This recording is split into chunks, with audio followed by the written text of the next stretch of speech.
Good evening. Welcome to the 985 Workbench.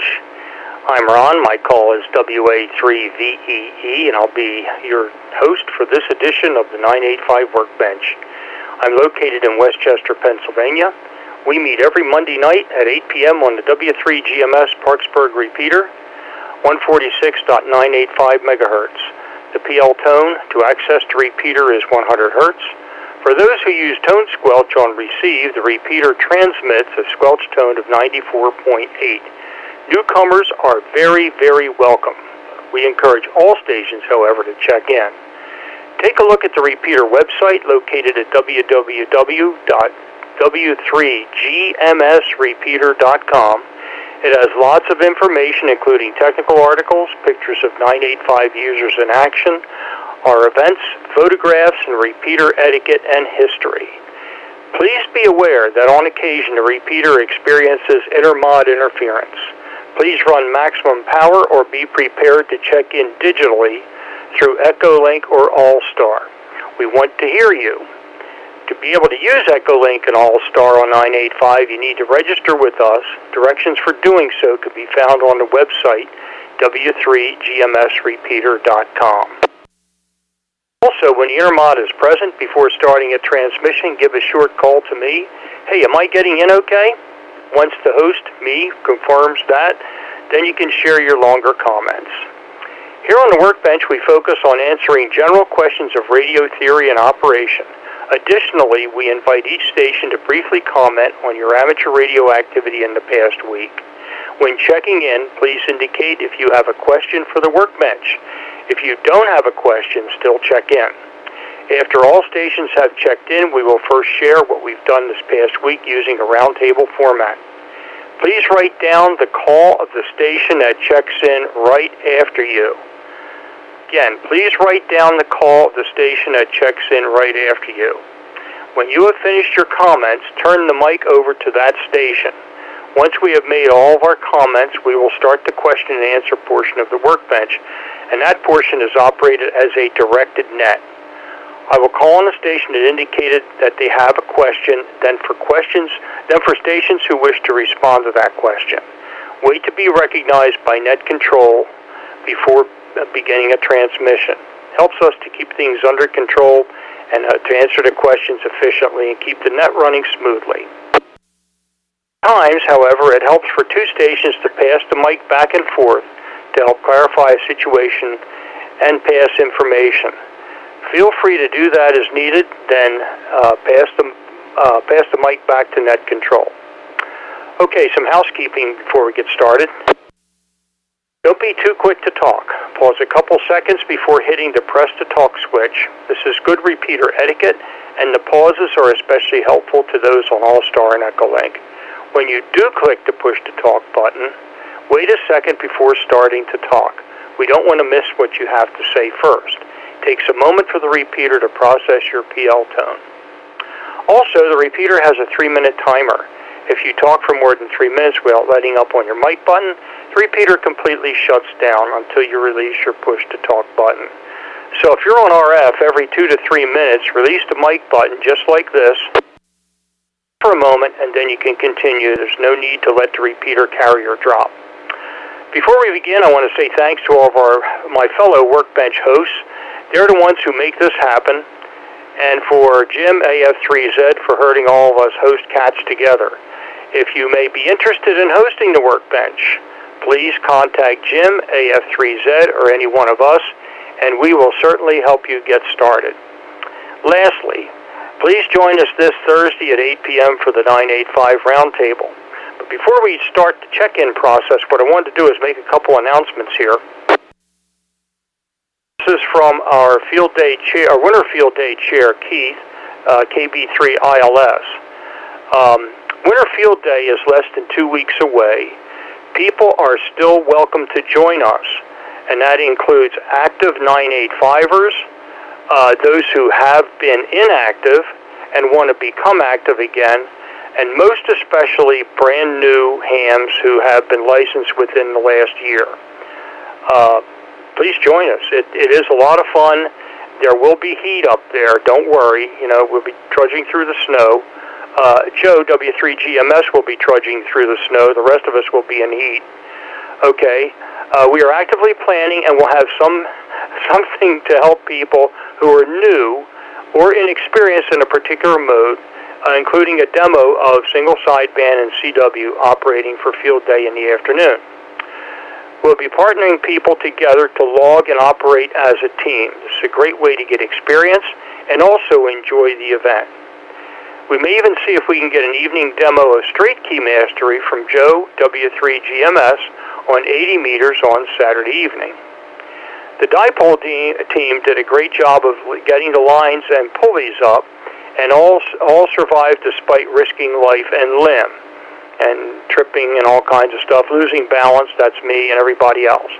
We will be meeting at the field day site on Saturday at 10 a.m. to install and test dipoles and the beams and to cut coax. The more help, the better. Many hands make light work, so please join us on Saturday at 10 a.m. up at the field day site at 964 Pottstown Pike, Chester Springs, 19425. And finally, the next field day planning meeting is set for Wednesday, January 21st. Zoom info and other details will be coming from Keith. And again, Chuck, if I forgot anything, let me know, and I'll certainly welcome your input there for sure. So, begin. What we're going to do is we're going to begin the check-in process here, and I'm going to start with digital stations. Digital stations using EchoLink or AllStar only. This is WA3VEE. This is the 985 Workbench. Digital stations only. Please call now. This is W1RC in Marblehead, Massachusetts, with no questions. Good evening, Ron.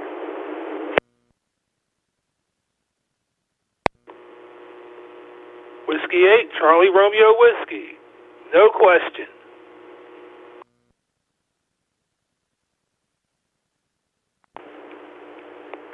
KD3EE, John. No questions.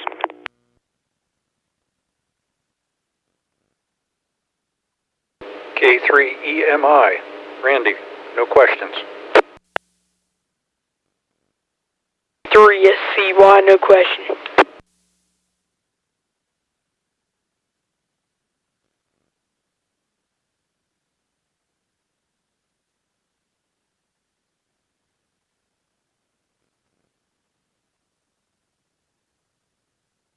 Very good. We'll stop there, and we'll take RF check-ins. RF check-ins now for the 985 Workbench. This is WA3VEE.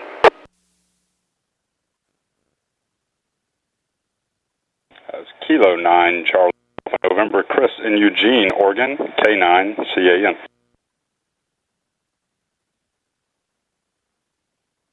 C3SCY, sorry about that, Ron. I'm on RF, no question.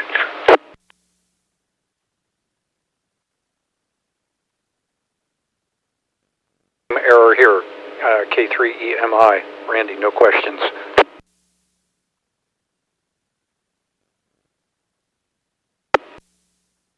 NA3CW, no questions.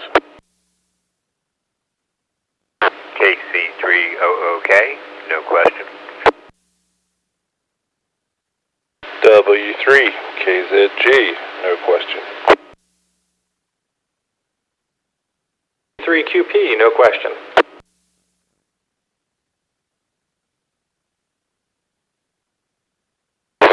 Foxtrot 3 Zulu, no question. KC3SQI, no questions.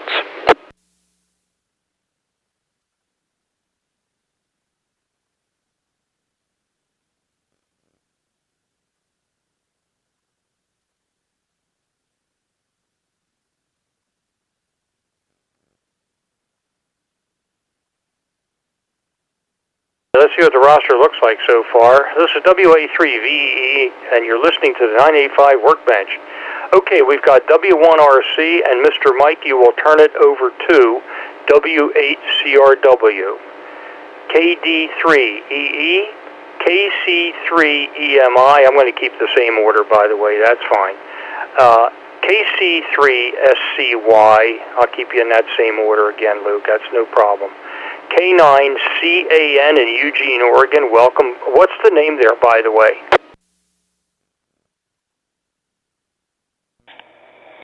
Yeah, thank you. Sorry I didn't catch on to the format till later. The name is Chris, Kilo Romeo India Sierra, and no questions so far.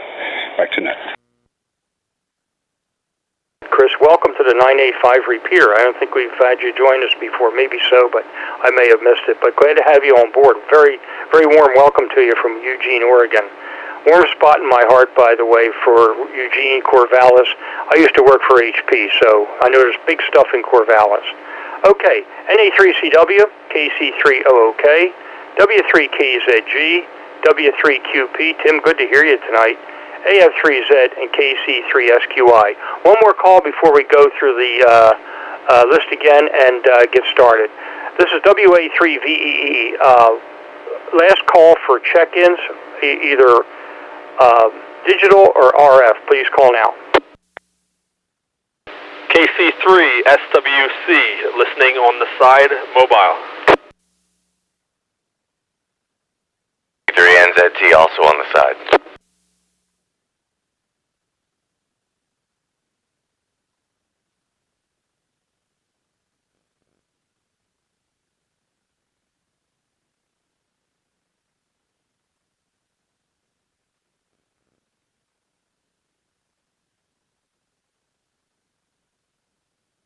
Charles, we added KC3SWC, Charles, and Harvey, KC3NZT. Very good to have you guys on board tonight. All right, very, very good. Here's the list. W1RC, W8CRW, KD3EE, KC3EMI, KC3SCY, K9CAN/7, NA3CW, KC3OOK, W3KZG, W3QP, AF3Z, KC3SQI, and listening on the side, KC3SWC, KC3NZT, and this is WA3VEE, and I actually have a question. So any corrections before we get started with our roundtable portion? 3MFP link checking. Mike, I got you. There was a double with Mike. Other station besides W3MFB. Who was the double? Seeing double. AF3Z, I have a possible question/discussion question if you need one, relative to Winterfield Day. There's always one in the bunch. Great to have you on board tonight, Jim. Very good. Well, I will entertain that, that's for sure. And I wrote it down on my paper, but I wrote it lightly, since it's a question discussion. Very good, excellent. Okay, one last time with the list, so everybody knows who to turn the mic over to, and then we'll get started. W1RC, W8CRW, KD3EE, KC3EMI, KC3SCY, K9CAN/7, NA3CW, KC3OOK, W3KZG, W3QP, AF3Z, KC3SQI, KC3SWC on the side, KC3NZT on the side, W3MFB. So, Mr. Mike, a minute to explain what you did in ham radio in the past week, and you turn it over to CR. W1RC, to start us off, WA3VEE with the 985 Workbench. Yeah, WA3VEE and the Workbench. This is W1RC in Marblehead, Massachusetts. Now, what did I do this week in amateur radio? Well, I did a little bit. Been snooping around trying to find a 2-meter transverter for my Elecraft K3S that I picked up back in November, and I found one, and good price, very good price. Just looking at what I have to do to get it installed. You know, it's very high-tech radio, and I'm a very low-tech guy. but looks like we'll probably get it done. Also, I was able to get my Yaesu System Fusion working, checked into a net. I don't particularly like the audio on it, but I'm just sort of playing around with it, seeing what it does. And that's it, really. Not a heck of a lot. I'll turn it over to CR, who's probably done a lot more than I did this week. Go ahead, CR. This is W3GMS. I'll be standing by. I got stuff I'm doing here, and but I'll be listening, so you guys don't talk about me, okay?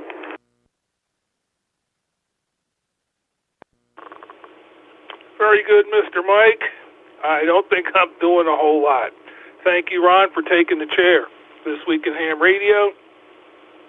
The highlight was helping Chuck and George up at the field day site last Thursday, and the other regular 985 and other nets in the area. With that, let's go to John, KD3EE, WHCRW.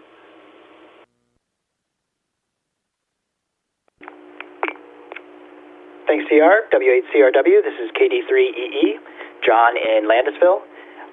The past week, I was looking at QRZ and kind of looking over the awards because I hadn't looked at them for a little bit, and I found that the RIDI Roundup got me Oregon, which was the last state I was waiting for to get the 50 states there again for this new call sign. I had done it once with my old call sign, and now I did it again with the new one. I strung up the 80-meter NFED half wave within the past couple weeks to replace the random wire. SWR was running a little high. I figured maybe it was just not quite tuned right, but I was messing around with the counterpoise and found if I removed it, it got a lot better. So now it's lining up pretty much everywhere for me. So that's been nice, and I hit the tuner for like the weird ones, like 60 meters. Let's see. KC3EMI is next up. This is KD3EE. Correctional call. It's K3EMI, Kilo 3, Echo Mike, India. We had a whole lot of KC calls in there tonight, so I understand Ron throwing another letter in. No worries. Activity this past week. Well, here in southeastern Pennsylvania, as some of us know, the weather was spectacular for a couple of days, and so I decided it was time to go climb the roof, and finally got up a fixed 2-meter, well, actually a tri-band antenna, and pulled a NFED, or actually it's an off-center multi-band dipole. Got out my Davis, I think it's the DRF 400 coax, and found out just how stiff that stuff is, especially when it's a little bit cold. Tried to warm it up, but really didn't soften up much. So I think I need to find some softer cable to hang on the dipole coming down out of the balun. So other than that, just enjoying January weather before it gets cold again. So did manage to get it all in and get 2 antennas up and get the coax down into the house, and that's what I'm on tonight. So that's why I'm here on the workbench for the first time since I've gotten back on the air. So let's see, I have to hand it off to KC3 SCY. KC3 SCY. Well, Ron, thanks for hosting the net tonight. This week in ham radio, I haven't been super busy besides for we got the riser me and Joe have been working on for probably 8 or 9 months. It's all set up here and it's working great, and it looks really good too. So I'm very happy that that's all done and it's all set up here. So I set some of my equipment up on it, and once we finish restoring some of my other stuff, I'll put it on there. I've been working on building a transmitter and power supply, which is coming close to the end. I finished all the staining, and that's for the power supply, and I've basically finished the transmitter, so that's good. And I've been doing a little bit of CW here, and excited for Winterfield Day coming up in 2 weekends. So, over to Chris up in Oregon, K9, I think CAR. I can't read my handwriting. Over to you.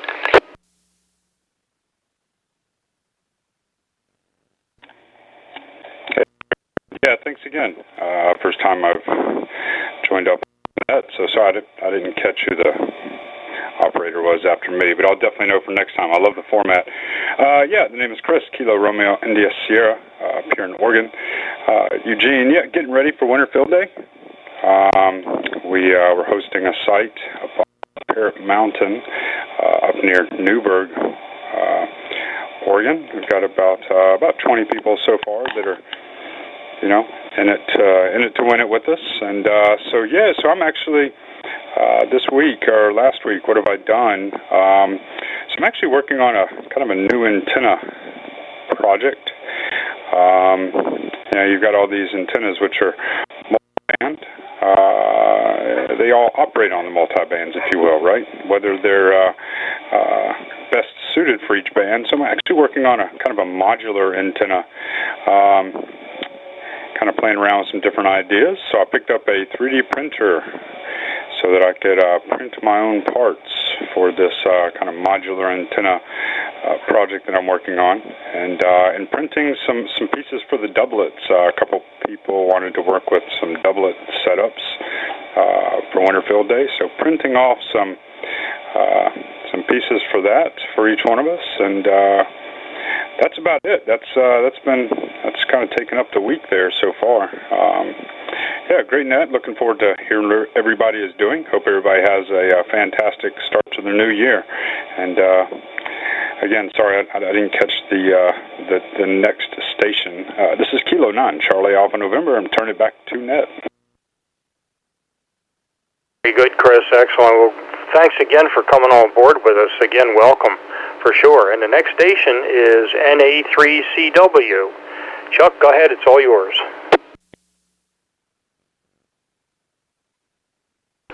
Thanks, Ron. WA3VEE, NA3CW, and my welcome as well to Chris. And yeah, not often we hear from the other side of the country on 2 meters. So glad you could make it on and be with us. So as has been said, we had a work session Thursday up on the field day site, and we spent from, well, most of us got there at 9:30. We probably got down to real work at 10, and we were there until almost dark, getting ropes and pulleys up in the trees. And so we succeeded in doing that just. And so the next step will be getting tie poles up and getting them trimmed, and getting the beams serviced, and getting coax cut. Once the coax is cut up into various lengths, then Scott and I will split the job of putting connectors on them.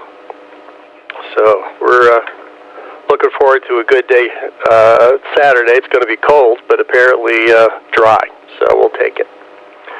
And the other story in Action News, the tuner project I've been working on forever and ever for Joe. It's coming alive. I hooked it all up. Somebody keeps pinging me. I hooked it all up today, and the stepper motors work correctly in the one direction, but they chatter and get unhappy in the reverse direction, which probably means I have a timing issue on some pulse train, so I got to take some quality time with the scope and figure that one out. But otherwise, it came up wanting to work. The feedback pots read back to the panel meters just fine, and forward motion is fine. Just got to fix that reverse motion. So we're getting close. It's probably something dumb, some signal inversion somewhere. So enough of that, and over to Mr. Bill, KC300K, NA3CW. NA3CW, KC300K. Well, Chuck, congratulations on that. That is a major step. A lot of projects coming to fruition. And it's good to hear Chris on here tonight as well. Welcome, as well as everyone else. Not too much for me this week.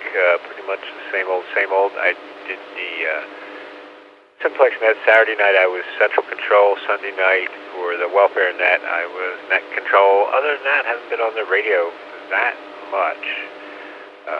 So that's about it here. So I'll turn it over to Scott. W3KZG, KC3OOK. Thanks, Bill. W3KZG. My week at ham radio has, this past weekend, I was just working in the ham shack, still trying to get organized. Doing some repairs and upgrades to an old 10-meter export rig that I had that I want to keep, but it needed some updated, so I updated the power supply with a Hewlett-Packard server supply.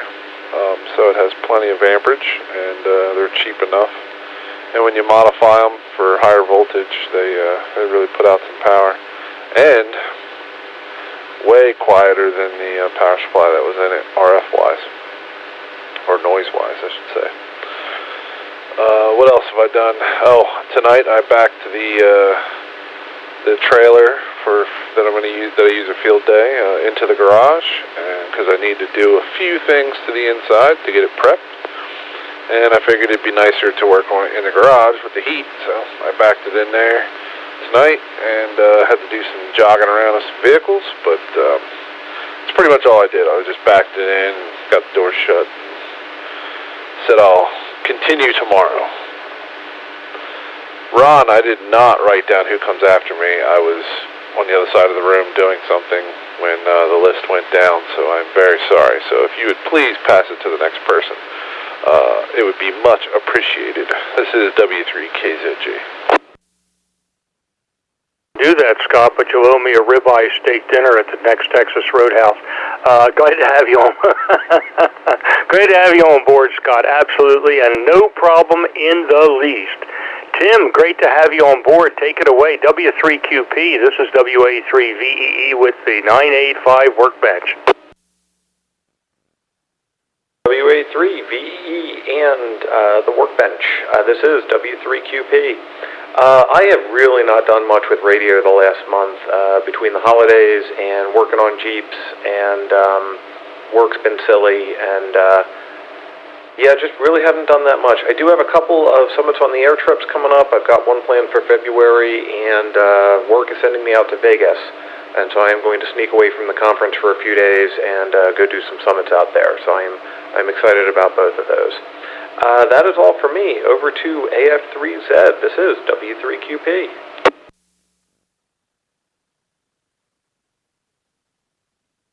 All right, very good. Thank you there, Tim. Good to hear you. And yeah, Chris out in Oregon. Good to hear you. And Randy, I don't know if I remember talking to you or not, but welcome aboard there. And everybody else too. AF3Z. I forget if I said that. My activity has been mainly around Straight Key Century Club's anniversary thing going on, and so a lot of it was working with the computer, scheduling operators and that kind of stuff. But I have gotten on, I was on 3 hours on Saturday operating the special call for that, and I got on 2 hours this afternoon. And I don't know, I'm up to about 118 contacts, I think, for that. But hearing you from out there, Randy, I was on 10, 15, and 20 this afternoon. When the well would run dry, I'd switch bands and try another band. So I think I might have been on 10 or 15, but I'm not sure. But I did work Washington. I didn't get to Oregon, but I got Washington and California today. But anyway, having some good fun with that. My arm is gradually getting in shape for that much straight key work. But not much else besides that. So I think, yep, over to Wayne, KC3SQI, AF3Z. Thank you, Tim, and thanks, Ron, for taking the chair tonight. And welcome to Chris. Hope you join us more for this group. So, okay. Okay, as for what I'm doing with amateur radio, well, looks like I've got to drop the new mast again. It seems that the storm, when it came through, left the mast alone. Everything on the mast is fine with all of those big winds.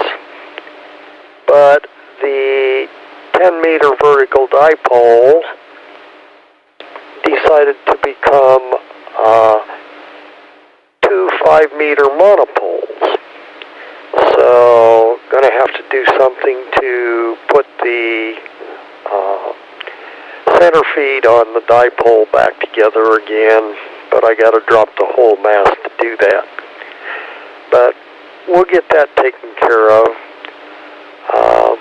Do have to do some more work on the TV antenna though, because the antenna preamp that's 5 years old is now starting to cut out, and we're losing channels, all of them, from time to time. So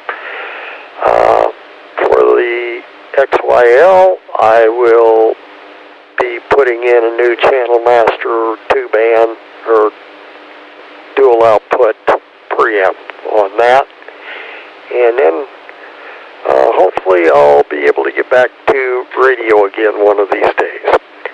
So with that, I'll turn it over to KC3SWC. This is KC3SQI.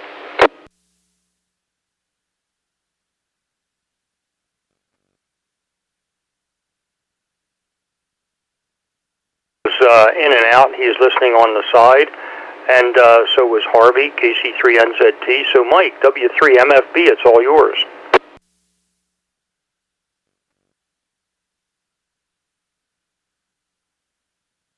MFB, are you with us, Mike? WA3VEE. Sorry about that. That's what happens when you're playing with other radios in the shack. W3MFB, thank you, Ron. I appreciate it. Weekend ham radio, just listening a lot, shortwave actually, and AM broadcast, listening to the news, stuff like that. Really sorry excuse for, we'll leave that alone. And just talking a little bit on 80 meters at night in the evening and using the repeater here. I was on EOC during last week, Friday. Talking on 985. So, yeah, that's about it, really. So I guess it's over to you, Ron. I'm not sure. I thought I was the tail gunner. So, WA3VEE, the host, W3MFB. Mike, thank you so much. Yes, you are the tail gunner, but I will call for check-ins again here in a moment. This is WA3VEE, and you're listening to the 146.985 W3GMS repeater Workbench for a Monday night. So, all very good. So, as I said, I also have a question, but Jim, we'll do yours first. But first of all, some comments. Again, I want to welcome everybody to here on the net tonight, especially K9CAN from Eugene, Oregon. Great to have you on board again, Chris. And also, my week in ham radio was very, very exciting and also very fulfilling. We had a field day work. I helped with the crew up at the field day site. George with his, I like to call it the potato gun, shooting lines very, very, very high into the trees up there.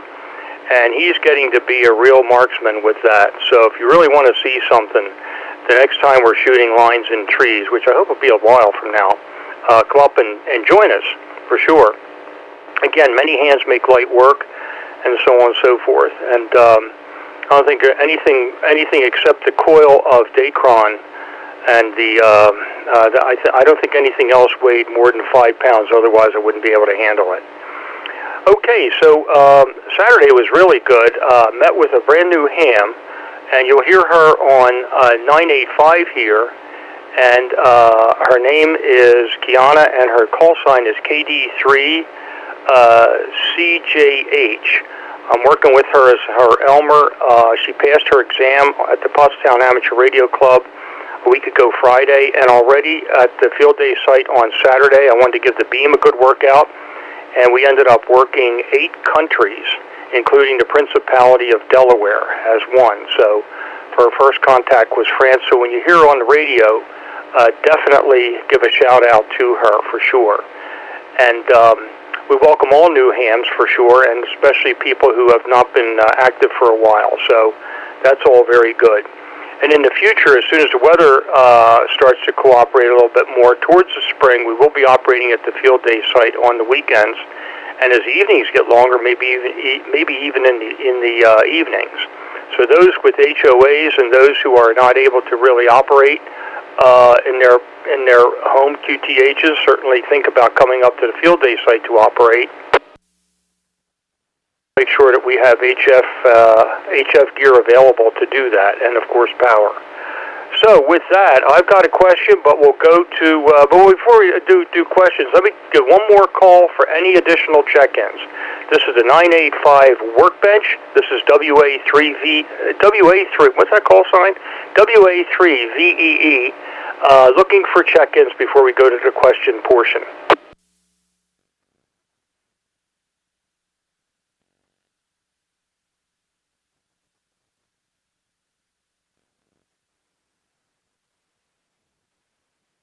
Nothing heard. AF3Z, your question discussion point.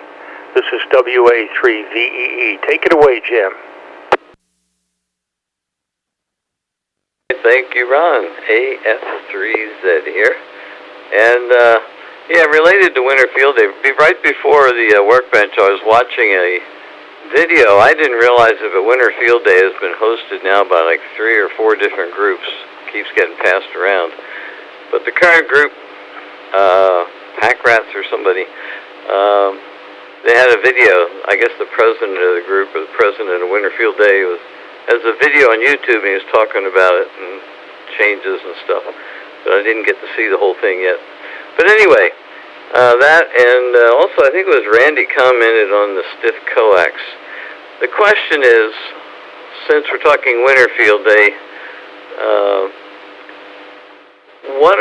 what do we think, what might we think, or what experience might we have of how the winter weather could affect electronics and the associated related items?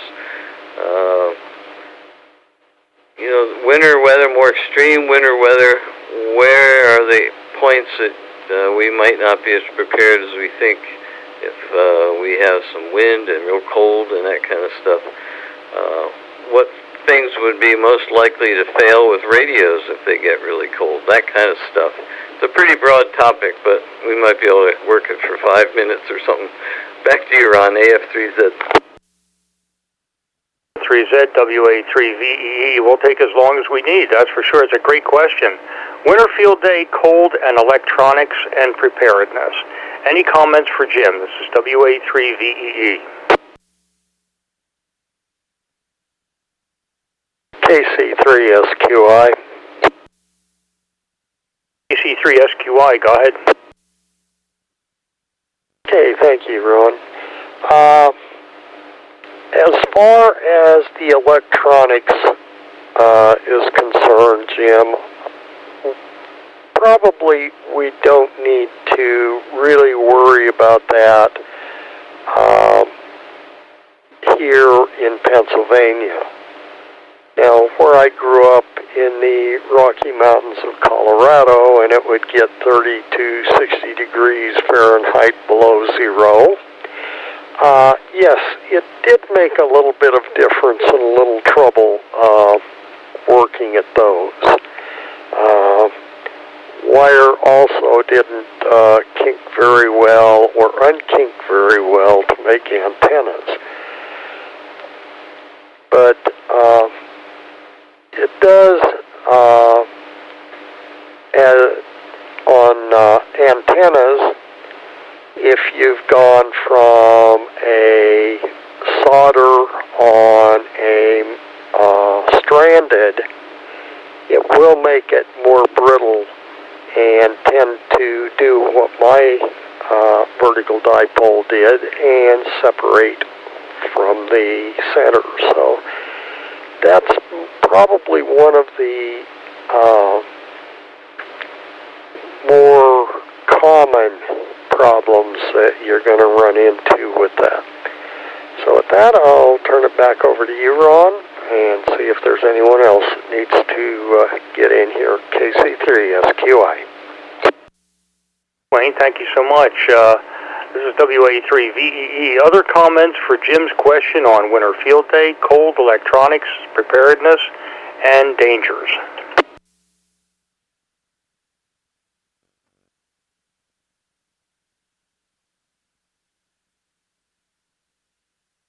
CW. Chuck, and I'll probably follow you. NA3CW, WA3VEE. Go ahead. NA3CW. With modern equipment, there's less of a problem with this, but everything has a temperature coefficient, including oscillators and crystals.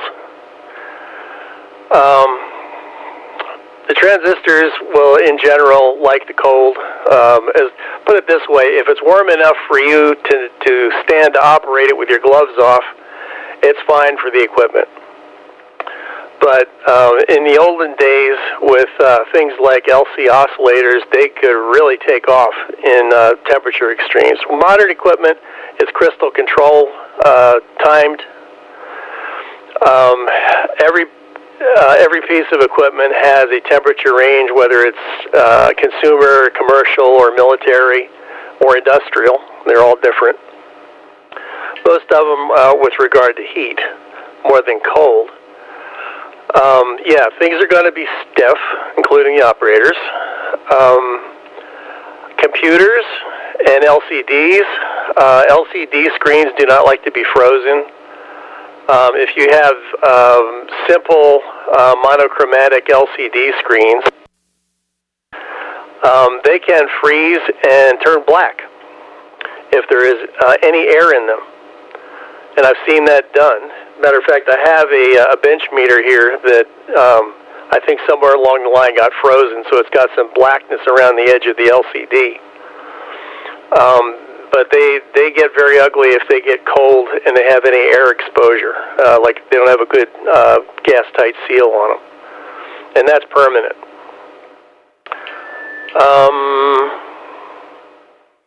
Yeah, so there's going to be odds and ends. In general, I think if the computers are rated for some travel, and they should be okay. Let's see,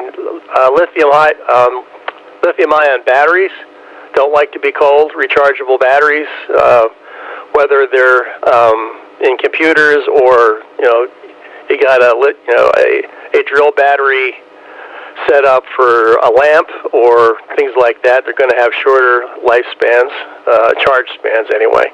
Not that they're going to die, but they won't hold as good a charge. So stuff like that, and or even just starting generators. But I don't think we're, since, as Wayne says, we're not talking about 40 below here. We're talking about 20s and 30s. But anyway, that was my thoughts. Back to you, Ron. NA3CW. WWA3VEE. I was going to comment on the batteries, particularly what Chuck said about those, for sure. Other comments for Jim's concerns. This is WA3VEE. This is the 985 Workbench. Comments, please. KZG. Okay, Scott, W3KZG, WA3VEE. Please proceed. It's going to be interesting for me. It's going to be kind of a test. Since the way my trailer's set up, we run solely on battery with solar on the roof. I have it's a LiFePO₄ 300 amp hour 13 volt battery, and it's been in the trailer since the summer, mounted, and basically the solar controller trickle charges them every day when the sun's up from the solar panels. So it'll be interesting to see how the cold affects the efficiency of that battery. I know in summer field day, I ran it both days without charging it. I didn't have anything hooked to it to charge it, and I just ran my rig off of it, my DX10, and it lost 18% of its charge over the 2 days just running that rig. So it'll be interesting to see what it does, and I'll have to track the diagnostics and the temperature on it. The app has all that information on there. But I have to look it up. I don't know if that battery has a built-in heating system for itself or not. And I'm not sure if LiFePO₄ batteries are as affected by super cold like lithium ions are or not. Not sure, but it'll be a fun test for me anyway. Back to you, Ron. W3KZG. Very good, excellent. Good comments all the way around. Any additional comments for Jim's question on the vulnerability of electronics, etc., with regard to cold at winter field day? This is WA3VEE. Additional comments. KD3EE. 3EE, John. WA3VEE. Go ahead. I know Jim probably knows this already. It all comes down to the batteries. I've definitely been out photographing with my digital camera and been keeping a second battery in my inside pocket to keep it warm and then swap it out every once in a while because the one that's out in the elements just dropped, like just plummeted its capacity. So I'd have to swap it out and keep it and warm it up again.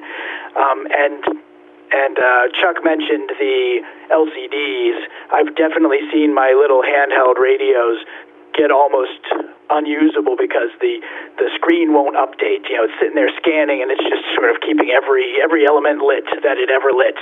So, yeah, it's interesting. Like, you know, it's working, but it's hard to read. Back to net, KD3EE.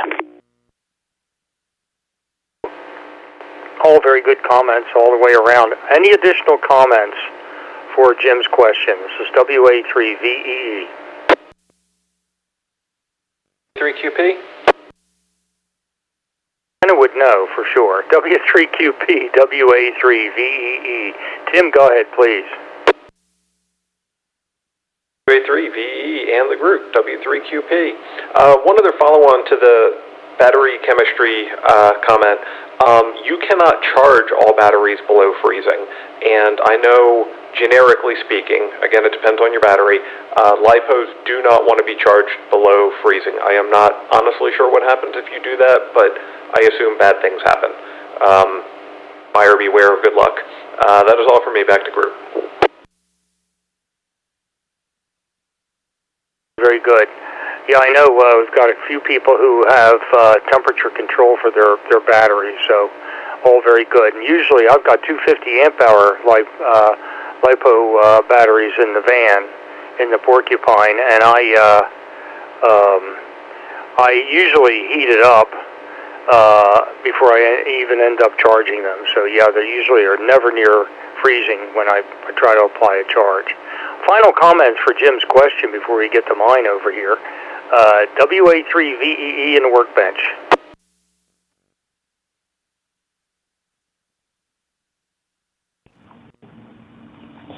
This is Alpha Charlie 2 Echo Golf. Name is Eric.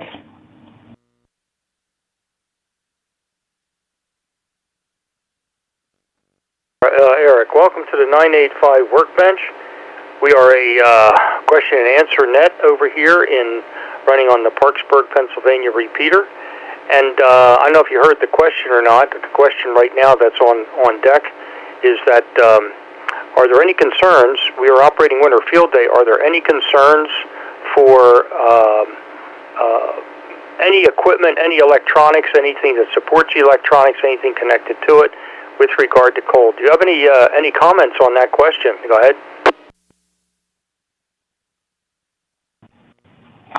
Yeah, I heard the whole discussion. The only thing I can add, all the battery comments were spot on. If you're using a commercial rated laptop like not industrial or not military. But commercial, I've had issues when the temperature falls below, say, 20 degrees Fahrenheit, especially with boot up. These were HP and Lenovo laptops. And what I had to do was put them on the dashboard and run the defroster on them to warm them up so they would boot. Once they were running, they were fine, but they were a little ornery getting started. That's my only comment. Greg, again, welcome to the 985 Workbench. Whereabouts are you located? Oh, I'm in East Petersburg, Pennsylvania. I used to be in New Jersey. That's why I have the 2 call. Again, welcome. Absolutely good. Final comments for Jim's question. This is WA3VEE.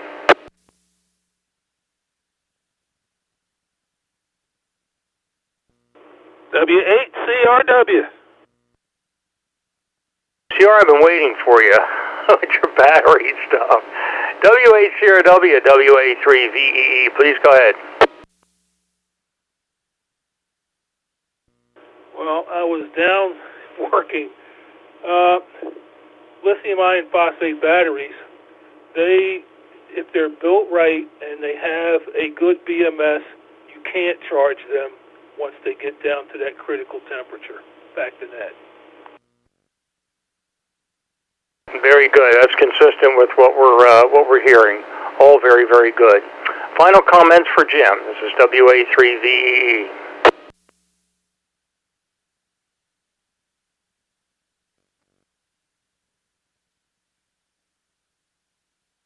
AF3Z, WA3VEE. Is that good enough, Jim, or do you need more? I didn't come very needy, so no, that was excellent, and stuff I never thought of for sure, like the LCD screens, and I knew batteries would get less efficient, but I never thought about charging and stuff like that. So yeah, very interesting. The other thing, being a CW operator, and maybe it's gloves with, batteries and warming gloves, but I could see at least hand-operated CW could get difficult in the cold. It's hard for me when I'm warm, let alone cold. So that's my only other comment. Some of those, if you're really operating out in the cold, I was wondering today watching that little video, it would be easier, I guess, to operate phone when you're actually out in the cold than it would be to operate CW, at least the way my hands are. So anyway, very good. Thank you, Ron. Back to you, AF3Z. Okay, very, very good, Jim. Good question, absolutely. This is the 985 Workbench here on the W3GMS 146.985 Parksburg, Pennsylvania repeater. Your host tonight is me, Ron Medikevich, WA3VEE, located in Westchester. I do have a question. My question tonight is for those in an HOA or anyone who knows anyone in an HOA, what might be a successful inside 10-meter antenna, and including if you cannot get to the attic. So let me throw that question out there and see if there are any takers. This is WA3VEE, 10-meter indoor antenna, especially if you cannot get to the attic. Go ahead.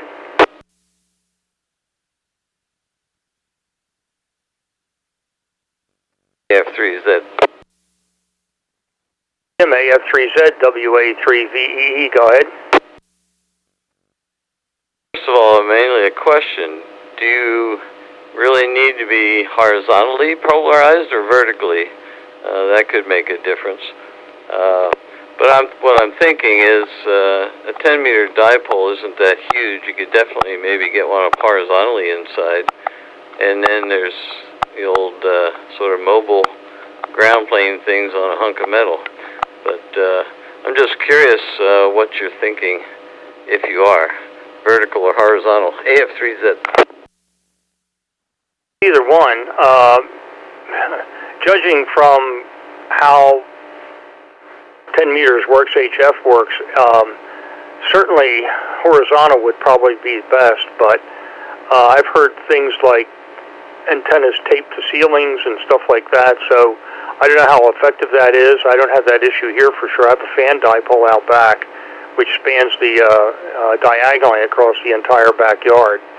But just wanted to know, I guess either way indeed. Back to you, Jim, AF3ZWA3VEE.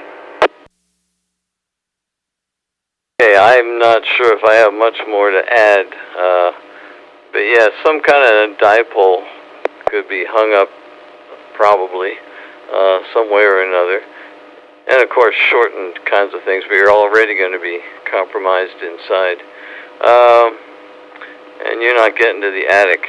I'm trying to think, what is that, 16 feet or so for a full-size 10-meter dipole? But yeah, I'm not sure if, well, one thing some people use for all kinds of bands is magnetic loops, and they're kind of crunchy, is that the right word? They're going to be a limited thing as well, but they do get used inside by some people. And 10 meters, that would not be too hard. I don't know. I don't have much more to add. AF3Z. Any additional comments on indoor 10-meter antennas? This is WA3VEE. KZG. 3KZG, WA3VEE. Scott, go ahead. Back in the day, I made an 11-meter dipole, and of course I had it hanging out in a tree, but it was only about 6 feet off the ground, which would probably be about the same as if you hung it from the ceiling in your house or apartment or whatever, depending on if the apartment's on the ground level. And it worked pretty well, and it was very cheap to make. I literally took a piece of pre-made coax and just basically ran the right length of radiating off the shield and off the center and just made a little dipole. And it talked out and received pretty well for what it was. And it pretty much cost me nothing because I made it out of speaker wire and scrap stuff I had laying around. So that could be something you could try that's cheap to build. And just try it. You're not going to know until you try it. Your apartment might be made out of metal studs, and you might not get anything. Might be lots of interference, who knows. The other thing is you could try a vertical, but yeah, a mag mount vertical. Does she have a does somebody, whoever this is, do they have a balcony that they could put it out on? Definitely in front of a window would be preferred. I know we used a magnetic loop in Ohio when we went to Hamvention, and we had it in the window of the hotel, and it was receiving well. It didn't get out very well, but I could receive stations on the HF bands. But yeah, it's just some thoughts. Like I said, the dipole is cheap to make. You can make it out of scrap wire and SO239, and add some coax to it, and it'll function. Back to you, Ron. Kind of my thoughts too. Very, very good. Excellent. Additional comments for 10-meter inside antennas. WA3VEE with the Workbench.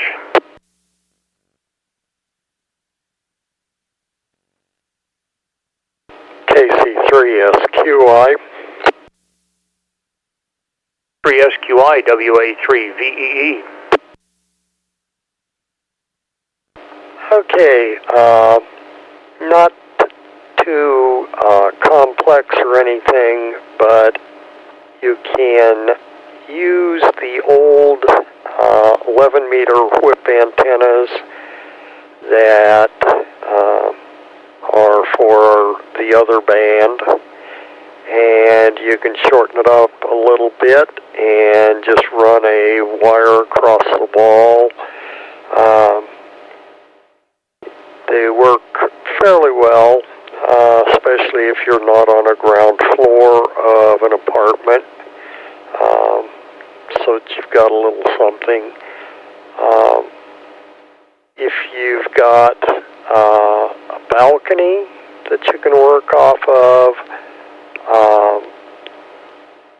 drop a piece of wire down off the side of the balcony and just pull it up when you're not using it. That works probably about as good as anything that you can do, and that will get it outside where you get a little less interference from all of the power lines and everything in the building. Usually the problem is when you start making the stoves and the light bulbs malfunction, then people get a little bit on your case. So that would be one that I would try. If I couldn't put a dipole in. So just a couple of ideas. KC3SQI, back to net. Great suggestions so far. These are all things I thought of. I wanted to hear from the brain trust, the greater brain trust than me, that's for sure. Excellent. Thank you so much, Wayne. Final comments on this particular question. This is WA3VEE.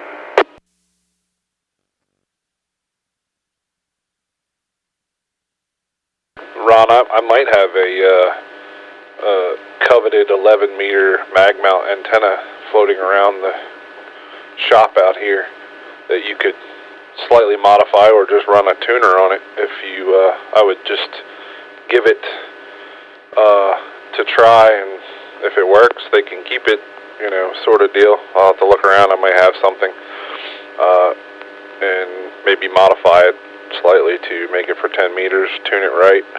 Or, like I said, you could run a tuner on it, and it would probably tune up just fine. It's not that far off, if that's an option. Might have something we could donate to the cause. Rolling around in the cobwebs of the shop. I'm going to take you up on that offer because, if nothing else, I'm going to be able to demonstrate 10 meters to new techs, especially when they get their license. Throw it right on the porcupine. So make it worth your while, that's for sure. So we can make arrangements there. Thanks so much. Final comments. This is WA3VEE. N3QNC.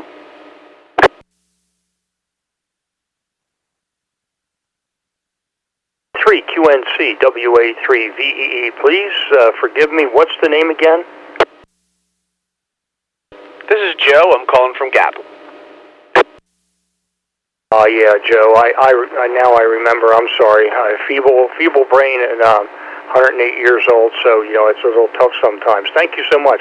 Any comments on the question? And welcome tonight. Yes. Well, when in doubt, just remember I'm just your common everyday Joe. So I'm certainly not an antenna expert, and I'm relatively new to HF. I've spent a good deal of my time on VHF and UHF. But I actually recycled an antenna that I had originally made for my POTA activations. I'm going to second the use of scrap speaker wire. I actually put them up with plastic insulators up in my attic, and then just ran a piece of coax down. I picked up this little thing, we call them scorpion heads, that has a little, two little screw down connections where you put the speaker wires in, and it has a B and C connector on the other. I think I paid $2 for it. I actually had great luck with that out doing my POTA activations and stuck that up in the attic, and it actually works really well because I rent where I am right now, and I'm on a little rancher. But so I want to second that idea. It worked out really well for me. Excellent idea, Joe. Absolutely, and thanks for joining us tonight. That makes 19 check-ins. That's wonderful. Excellent. So, final comments on this question. This is WA3VEE.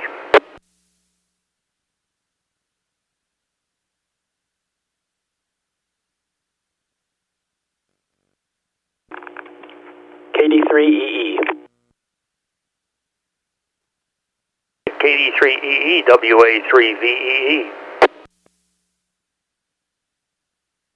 Sorry, my brain was moving slow. I know I barely checked it, or barely got my comment in.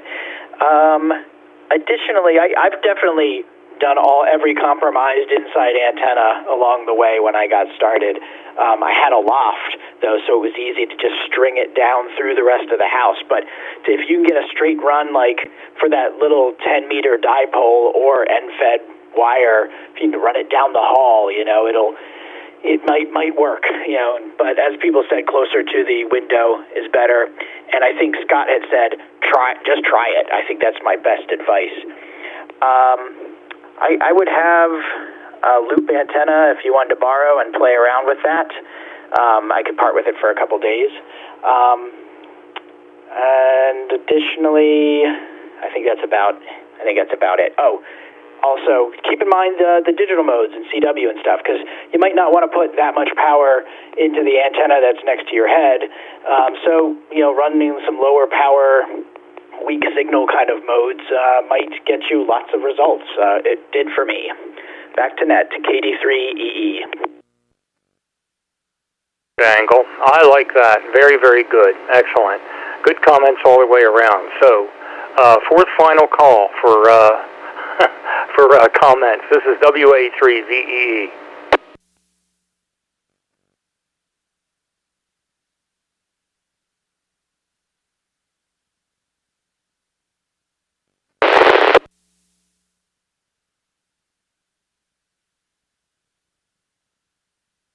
Noisy kerchunk there, but don't think you're going to make it, but let's give it a shot.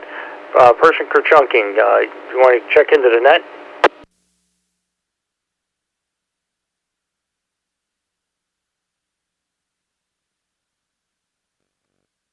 That was an RF kerchunk, so I'll just go ahead and say this. Before we close down the Workbench for the evening, let's see if anyone else wants to check into the net. If you've been listening or just lurking or just tuned in, we'd like to hear from you. So one final call for check-ins before we shut down the Workbench here.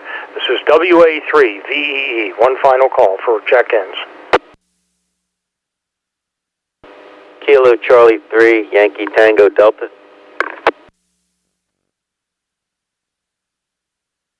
Thanks for getting on the log here. We're about ready to shut down, but that's fine. We got you on the log. It makes 20. So very, very good. You're number 20 tonight. Wonderful. So thanks very much. Last call check-ins, WA3VEE.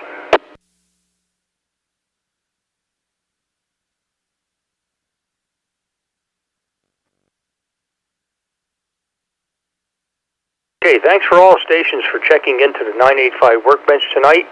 And a big thank you to you, Joe, W3GMS, for making the 985 repeater available for the Workbench. You're all invited to use the repeater often. It's a great way to show that you appreciate the gift of 985 to the amateur radio community. Finally, we hope to hear you again on Thursday evening at 8 p.m. during the 985 Roundtable. This concludes the Workbench for tonight. Feel free, however, to stick around and continue any discussions or talk here on 985. Have a good night, great week ahead. See you all at Field Day, I hope. Pause, think about it, let it sink in. Hope to see you there. This is Ron, WA3VEE in Westchester. I will say 7-3 and I'll be clear. Have a good night. A real quick one. Quick one, WA3VEE. 3Z. Put a picture in your mind of a little amplifier that's somewhere in your domicile and think about getting it to the breakfast. I think we started lurking on this in September. AF3Z. Yeah, I need to talk to you. Jim. I'm having trouble finding that thing. I may have to buy you one. I'm serious. I don't know what happened to it. It's around here somewhere. I checked in my storage unit. I cannot find it. What brand? Do you happen to know what? Sincerely, what brand was it? Are you listening? I don't know. Harvey would be the one who knows more about it.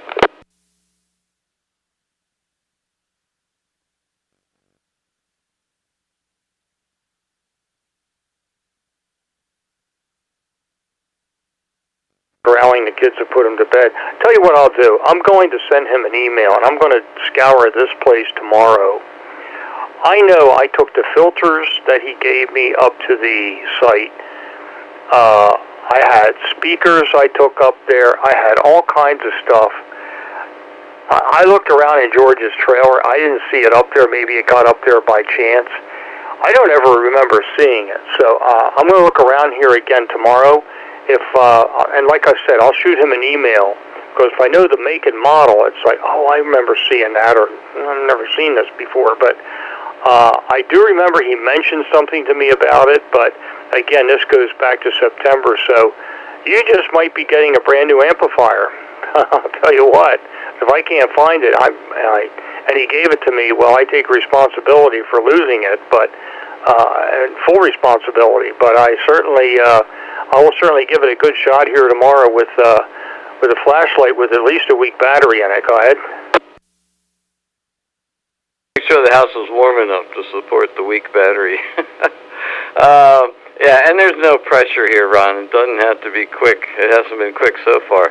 I think maybe the first time it was going to happen was the Kutztown Antique Radio Meet.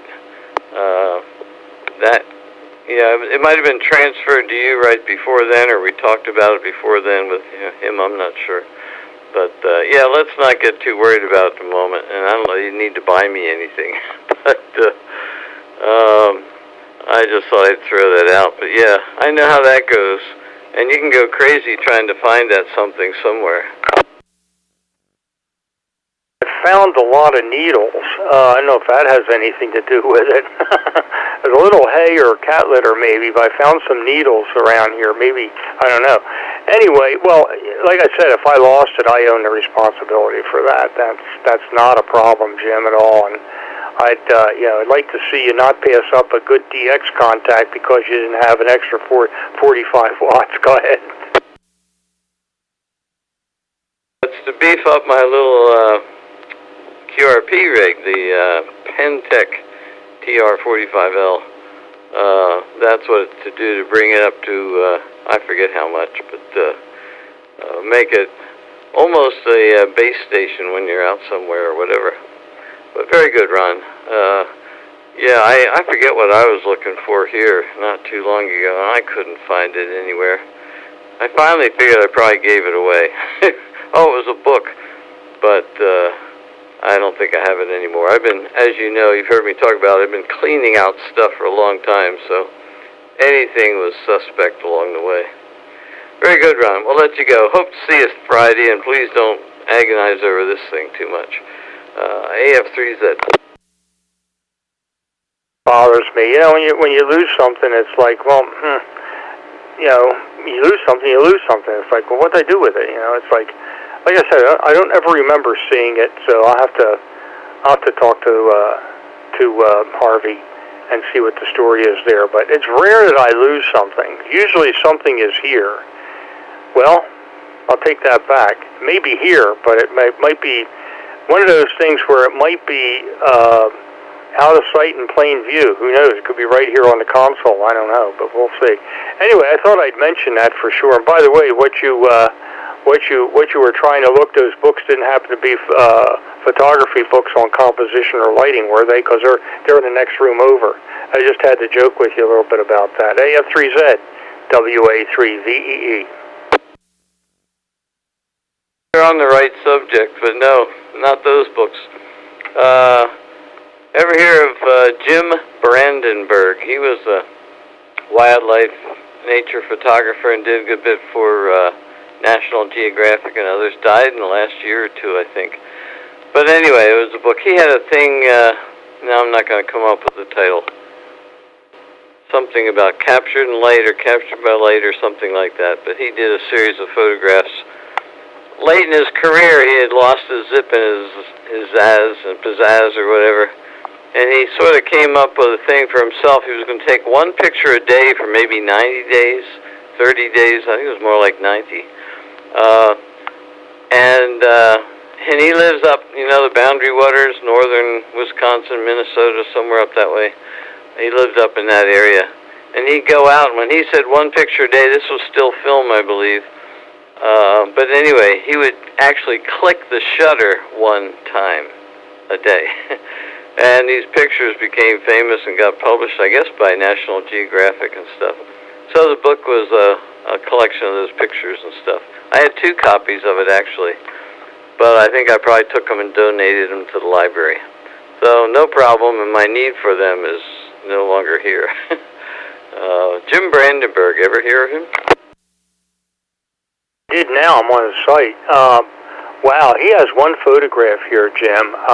The name is vaguely familiar. I may have in passing years ago, but yeah, heaven forbid, he's sad he's gone. He has one photograph here. It's phenomenal. It says Day 10 Wilderness Loons on Landscape, and that's really nice. Just no question about it.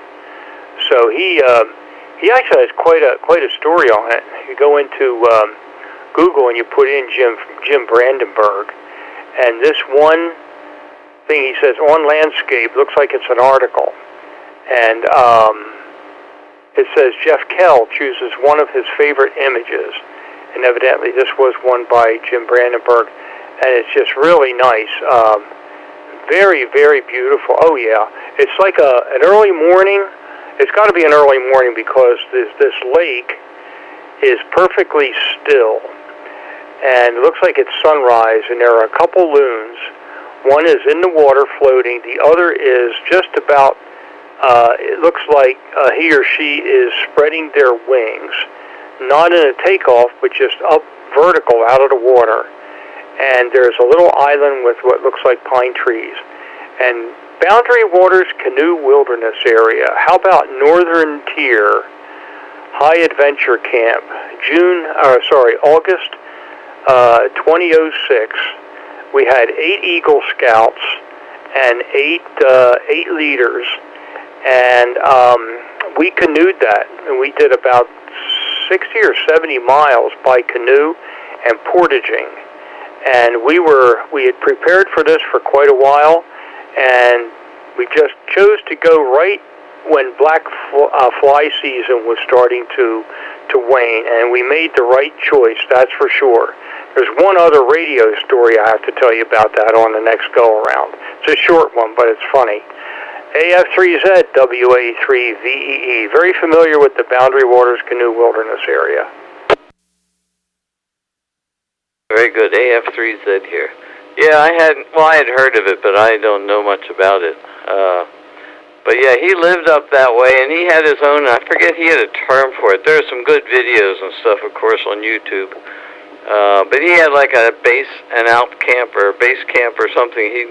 He'd go out, but he was really fond of the wilderness and be walking around out there and stuff, and very much into the environment and nature, and he helped start a park, national park, I think, in the prairies. He grew up near, I guess, more near the prairies, and I don't know exactly where. But yeah, very interesting person, a slightly talented photographer. I can almost picture that picture you're describing. I have seen that. And that might be one of the ones from his 90-day experiment or whatever. But yeah, I took one picture a day, and it did sort of revive him, and he got the spark back again. But he had been, a professional for years at that point for National Geographic and other folks, and who knows how many thousands of pictures he had taken. But he rediscovered his passion with that experiment, which was very interesting. Some good stuff, obviously. So your story, that'll be short but funny, I think you said. Well, funny, when you go to Boundary Waters Canoe Wilderness Area, you get outfitted, and of course you're out there for 10 days. So your packs, each one of us, all 16 of us, we had packs that weighed about 60 to 65 pounds, because we had to have enough food, we had our utensils and everything else, tentage and everything else, to get through the entire trek that we mapped out on geomaps, et cetera, through the entire week and a couple days. So one of the things that they gave us in the supply center were VHF radios. And I looked at the guy and I said, of course, I was scoutmaster at the time. Everybody in my troop knew who I was and what I did. And they're looking at me and they said, uh-oh, here we go. I said to the supply clerk, I said, these aren't going to do much good. I said, they're not sat radios, they're not anything like that. And he says, well, give them to people and make them feel good. I said, well, they're not going to feel very good when they realize that they're not very helpful. But nonetheless, we had Iridium satellite communications anyway. One of our adult leaders, one of my assistant scoutmasters, was very well equipped in that regard. So we still had communication in case we really had an issue, which we didn't, thankfully. But nonetheless, these VHF radios, they probably would be, as all simplex, of course. We're going out like 50, 60 miles, 70 miles from base camp, so there's just not a chance. I looked at that and I thought, somebody better rethink this or something. Anyway, I thought you'd enjoy that story. Boundary Wilderness Canoe area up there. And it's the only time, you'll like this, Jim, because you've been to Canada, so just like we have over here. It is the only time that I canoed into, with Chris, the only time I canoed into a foreign country. AS3Z, WA3VEE. There you go. Did your canoe almost tip when you went over the boundary line there? If it's on an angle of the canoe, it could catch on the keel, and flip you. Very good, Ron. Yeah, when we were up in Canada, we had heavy packs and, had to take everything with us. And I don't remember how long we were in the park. It might have been only a week. I don't remember if any of the trips were longer or not. But still, we had a lot of stuff. So, yeah, very good. Hearing him and seeing his pictures and stuff, it's like, ooh, I'd like to get up there. So maybe sometime, who knows? But anyway, I don't know where we were going then. I guess you wanted to tell me the story. That's how we got up there. Oh, yeah, Jim Brandenburg in Boundary Waters. Interesting guy. So, I guess that's it, Ron. I got to get some sleep. I got to get up and wash dishes in the morning. Before the round table, I was tired and wanted to go to bed, or the workbench. I was tired and wanted to go to bed then, but now I'm perked up and ready to go a few more miles. WA3VEEAF3Z. Tell my students, absolutely, my lectures will cure insomnia, but if you're going to sleep, just don't do it in class, that's for sure. One last note, music at night up in Algonquin and up in the northern tier area there, common loons. You probably know, we took a trip before all the sicknesses and stuff over here, before the holidays, right after Thanksgiving, we took a trip up to Bar Harbor. It was absolutely beautiful. And so at night, and I made a recording of this for my son Chris, at night, and it's been ages since I've heard this, common loons in the sound up there on Mount Desert Island. And I think the last time I heard common loons was Boundary Waters Canoe Wilderness area, no doubt about it. So I thought you'd appreciate that. I remember staying at Pog Lake and Lake of Two Rivers and up in Brent and a few other places up there where we could sleep to that sound, the call of a loon at night. So heard that about a month or so ago, a couple months ago now, up in on Mount Desert Island there, just west of Bar Harbor in Acadia National Park. So always wonderful, the wonders of nature, no doubt about it. Have a good night, Jim. I got to get out of here too and go horizontally polarized. We will talk to you later, and very interesting information here on Jim Brandenburg. May he rest in peace indeed. AF3Z, WA3VEE. All right, Ron, but you can't let me go without just saying, oh, that takes me back. Yeah, up there in Canada, in Algonquin, hearing those loon calls echo around the lakes at night, it's crazy. It's just such a amazing sound, and it captured me, that's for sure. And I have one of my canoe partners, my favorite canoe partner from up there, just moved up to Mount Desert Island in this past year. And I'm thinking of maybe heading up that way with my tent sometime. I've never been there. We stopped through there one time on our way up to Dennisville, Maine. But anyway, that's another longer story. 73 for the 100th time, right? Is that like 5 to the 10th power or something? AF3Z. Good night, Ron. Yeah, there you go, Jim, in the background here. So, there you go. That's not music. That's a bird call, so I don't consider that music. But nonetheless, yes, we're the repeater of 1,000 finals. Have a good one, Jim. Always a pleasure, and thanks again for herding all of us host cats together here. It all works pretty well. So I always look forward to this, definitely. And usually also, not all the time, but usually ready to pitch hit if anyone can't make it. So have a good night. Enjoy the dishwashing in the morning, and I mean that sincerely. It's a great service you're performing. I'm probably going to, at some point, think slow down if they ever slow down. Contact the breakfast mission down in Wilmington and see if I can get down there to serve some food as well to help those people out, for sure. They have a really good program and certainly a great mission, no doubt about it. Have a good one. AF3Z, WA3VEEQRT. Have a good night, 7-3. Night, AF3Z.